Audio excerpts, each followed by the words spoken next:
सुतल हेली भवनवा हो सासु देले जगाय। सुतल हेली भवनवा हो सासु देले जगाय। उठा हो पुतहो सुहागिना हो चल शिव दुआर।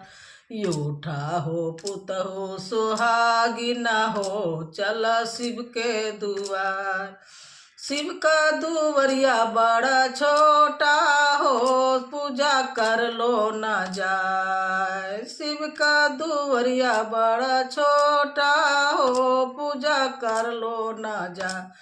184 सीढ़िया हो सीढ़ी चढ़ लो ना जाए। 184 सीढ़िया हो सीढ़ी चढ़ लो ना जाए।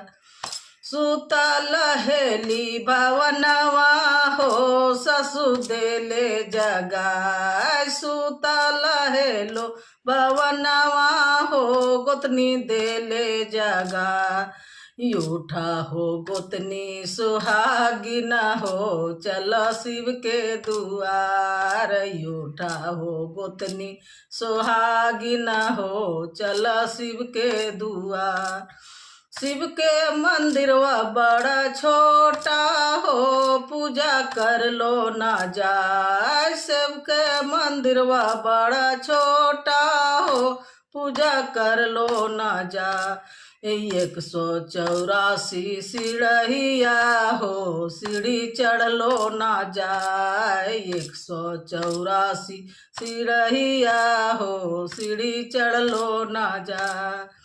सुतल हेलो भवनवा हो ननद देले जगाय। सुतल हेलो भवनवा हो ननद देले जगाय। चला हो भौजो सुहागिना हो चल शिव के दुआर। चला हो भाभी सुहागिना हो चल शिव के दुआर। शिव के मंदिरवा बड़ा छोटा हो पूजा कर लो ना जाए। शिव के मंदिरवा बड़ा छोटा हो पूजा कर लो ना जाए। 184 सीढ़िया हो सीढ़ी चढ़ लो ना जाए। 184 सीढ़िया हो सीढ़ी चढ़ लो ना जाए।